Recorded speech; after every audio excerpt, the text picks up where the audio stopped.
pyetja tjetër lidhet sigurisht me përgjegjësinë që ka patur qeveria.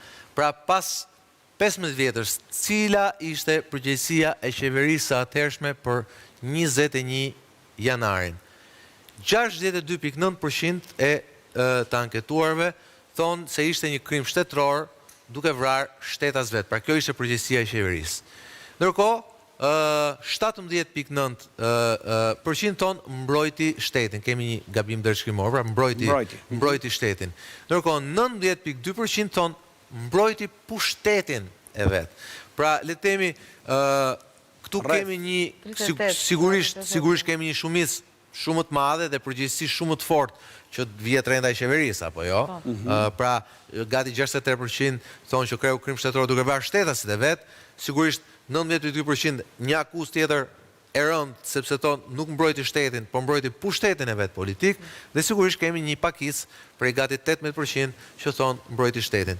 Ngjyrat Zaloshnja, besoj nuk lënë flasin vetë, pra shumica e atyre që thonë që temi qeveria kreu krim shtetëror janë kryesisht të majtë, por jo vetëm. Ka dhe shumë të tjerë, pasi bë diferenca shumë e madhe.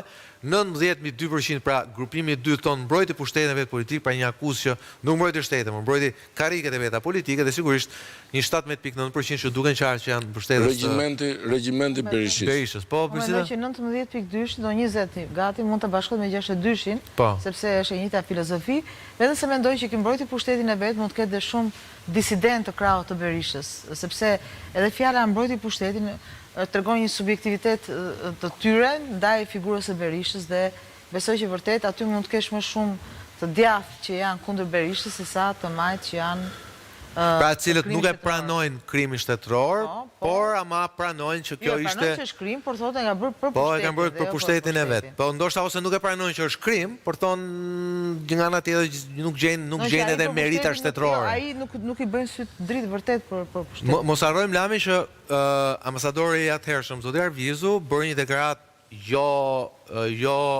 jo pak kontroverse, kur zoti Berisha atëherë anulloi të famshmin anë miting ditës mërkur, ndërkohë që Rama refuzoi të anullonte mitingun temi në 7 ditëshëm, pra në të premten pasardhëse, atëherë zoti Arvizu përdori një shprehje, pra zoti Berisha tha u soll si burr shteti. Sigurisht me kalimin e orëve dhe ditëve dhe javëve dhe muajve dhe viteve, deklarata është shndërruar në atë që Berisha u quajt burr shteti. Në fakt zoti Arvizu nuk tha këtë.